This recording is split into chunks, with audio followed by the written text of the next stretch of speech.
وہ اصلاحی مضامین لکھے، وہ لوگوں کے درمیان محبت اور بھائی چارہ پھیلائے.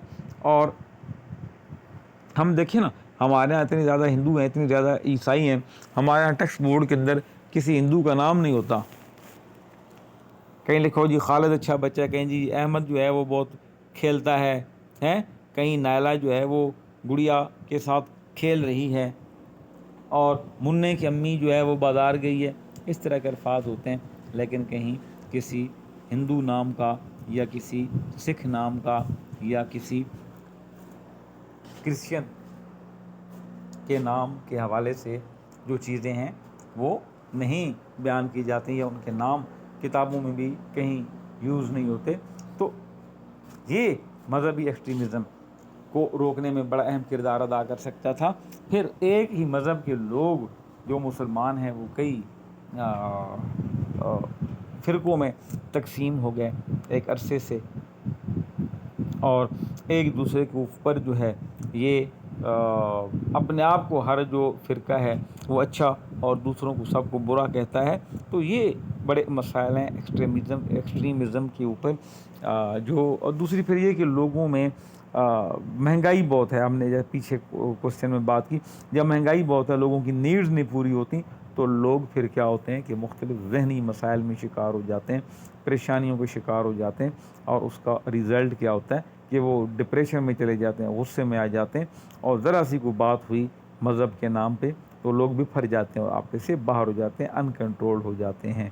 تو یہ میڈیا جو ہے اس کا بڑا ایک کردار ہے کہ لوگوں کا ذہن بنائے کہ جی اسلام جو ہے وہ محبت کا دین ہے، اسلام امن کا دین ہے، اسلام سلامتی کا دین ہے، اسلام محبتیں بانٹتا ہے، اسلام علم بانٹتا ہے.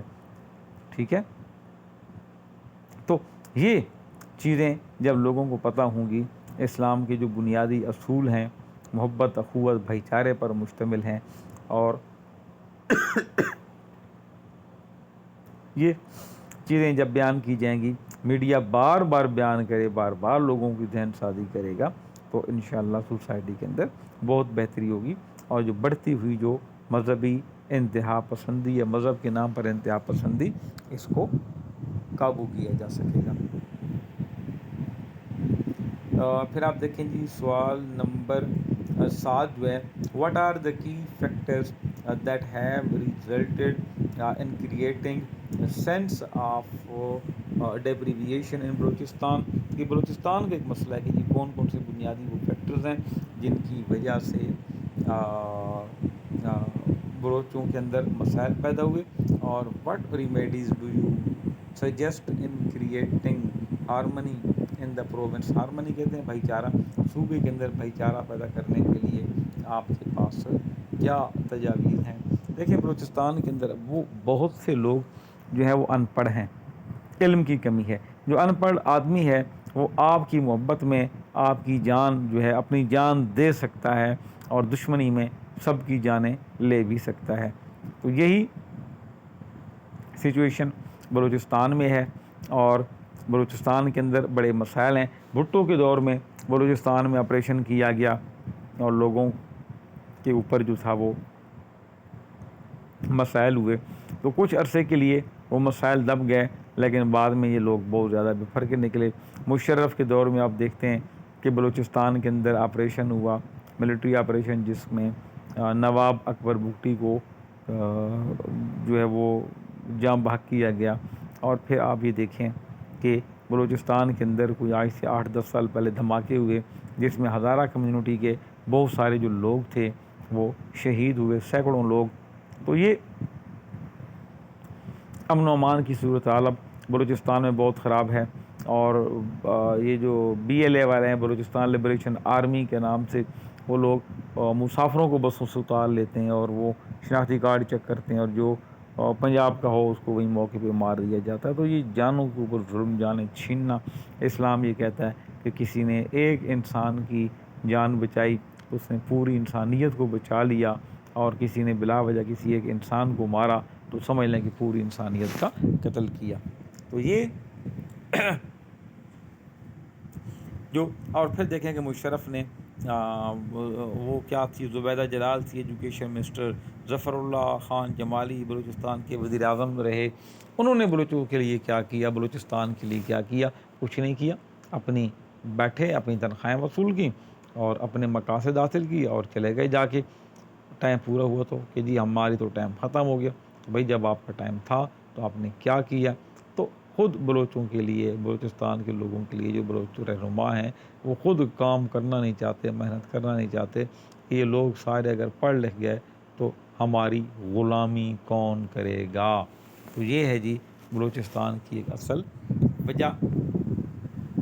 لوگوں کو بڑے پیمانے پر ایجوکیٹ کیے جائے. مشرف کے دور میں کوئی 20 لاکھ خاندان جو تھے وہ جو بلوچستان سے پنجاب میں شفٹ ہوئے، جو پنجابی لوگ تھے، صرف انتہا پسندی کی وجہ سے. تو بہرحال جو بلوچستان کے اندر مسائل ہیں وہ اپنی جگہ موجود ہیں، اور پھر بلوچوں کی محرومی اپنی جگہ موجود ہیں. پاکستان پیپل پارٹی نے ایک دفعہ کہا تھا کہ بلوچستان کے جو عوام ہیں ان کے حقوق کا پیکج، اور اس طرح بہت سارے اس پیکج کے تحت لوگوں کو بھرتی بھی کیا گیا سرکاری اداروں میں. لیکن جب ایک بندہ سرکاری ادارے میں بھرتی ہو جاتا ہے تو 2-4 مہینے بعد اس کے لیے بات پرانی ہو جاتی ہے، اس کی زندگی کا حصہ بن جاتا ہے. تو بلوچستان کے لیے ٹھوس اقدامات کی ضرورت ہے. وہاں پانی پرووائڈ کیا جائے، لوگوں کو بجلی دی جائے، اس کی گیس دی جائے، انسانی آبادیاں مزید بسائی جائیں اور فوجی چوکیاں قائم کی جائیں. تو یہ بلوچستان کے مسائل کے حل کے لیے جو ہے وہ اہم اقدامات ہو سکتے ہیں. پولیس کو بہت زیادہ وہاں پہ اپوائنٹ کیا جائے تاکہ وہ لوگوں کی خدمت بھی کر سکیں اور امن بھی قائم کر سکیں. 8واں سوال ہے جی، even though being an agricultural country, اگرچہ کہ پاکستان ایک ایگریکلچرل یعنی زرعی ملک ہے، اس کے باوجود Pakistan is still facing, Pakistan ابھی بھی فیس کر رہا ہے the problem of food shortage, خوراک کی کمی کی. اور ہاؤ کین وی اوور کم، ہم اس ایشو پر کیسے قابو پا سکتے ہیں اور پاکستان میں ایگریکلچر کی جو پروڈکشن ہے اس ملک میں اس کو بہتر بنانے کے لیے بھی تجاویز ہیں. دیکھیے خوراک جو ہے وہ انسان کے لیے، انسان کو بچپن سے لے کے اور آخر تک جب تک اس کی زندگی خوراک کی ضرورت ہوتی ہے. آبادی ہمارے یہاں بہت زیادہ ہو چکی ہے اور زیادہ کھانے کی عادت ہے ہم لوگوں کو، ہم تھوڑا سا کام کر کے پھر کھانا شروع کر دیتے ہیں. تو یہ چیزیں بھی اس کے اندر ہیں. پھر ہمارے یہاں جو فوڈ کی شارٹیج، آپ دیکھیں کہ پاکستان اتنا بڑا ملک ہے جہاں دنیا میں 5واں یا 6واں بڑا ملک ہے دودھ کی پیداوار کے اعتبار سے، لیکن آپ دیکھیں کہ مسائل کیسے ہیں کہ جی اتنی آبادی زیادہ ہے چونکہ، تو جن گھروں میں گائے اور بھینسیں رکھی ہیں وہ خود بھی کبھی کبھی ڈبے کا دودھ لے کے چائے ان کو پینا پڑتی ہے. پھر ہم دیکھیں کہ ہمارے یہاں ایگریکلچرل جو لینڈ ہے اس کو تباہ کر دیا گیا، ہم نے ہاؤسنگ سوسائٹیاں بنا دیں، وہ کم پڑ گئی. پھر جہاں جہاں پانی اویلیبل نہیں ہے اور وہاں پہ کوئی اس کو ہم نے یقینی نہیں بنایا کہ جی ہم پانی جو ہے وہ فراہم کریں اور وہاں پہ پلانٹ لگیں اور لوگوں کو پانی ملے تو ہماری فصلیں اچھی ہوں. تو اسی طرح بہت ساری چیزیں اسمگل ہو جاتی ہیں، جیسے ہمارا گوشت اسمگل ہوتا ہے، افغانستان ٹرک بھر بھر کے جاتے ہیں ہمارے یہاں ہفتہ وار بہت سارے. تو اب شاید نہ جاتے ہوں، تو ایک زمانے تک جاتے رہیں تو وہ گوشت ہمارا وہاں اسمگل ہو جاتا، گندم ہماری ایران کی طرف اور افغانستان کی طرف اسمگل ہو جاتی اور ہم پھر پریشان رہتے. تو جب اسمگلنگ کو ختم کر دیا جائے عزیز طلباء تو اس سے ہماری جو فوڈ کی پیداوار ہے وہ بہت ہے، لیکن جو چیزیں ہماری چوری ہو جاتی ہیں، جو ضائع ہو جاتی ہیں، ان کو سنبھالنے کی ضرورت ہے. تو یہ اس طرح کی چیزیں آپ کی آ سکتی ہیں. آپ کو میں نے سمجھا دیا بڑے بہترین انداز میں جتنا میں آپ کو سمجھا سکتا تھا. اگرچہ میری طبیعت بھی عزیز طلباء ٹھیک نہیں تھی، لیکن پھر بھی میں نے آپ لوگوں کے لیے ایک ویڈیو بنا لی تاکہ آپ لوگ اس کے ساتھ بھرپور اس سے فائدہ اٹھا سکیں. تو اسی طرح سے آپ نے ان چیزوں کو سمجھ کے اسی طرح سے ملتے جلتے سوالات آتے ہیں. کشمیر کے اوپر کوئی کوشچن آ سکتا ہے، فلسطین کے اوپر کوئی کوشچن آ سکتا ہے. ان دونوں کے اوپر میری ویڈیوز الگ سے موجود ہیں، اس کو بھی آپ دیکھ لیجئے گا، سن لیجئے گا. سمجھ لیجیے گا، تاکہ اگر ان حوالوں سے کوئی کوشچن آ جائے تو وہ بھی آپ کے لیے سوٹیبل ہو۔ ٹھیک ہے جی طلباء، اجازت چاہوں گا، اللہ حافظ۔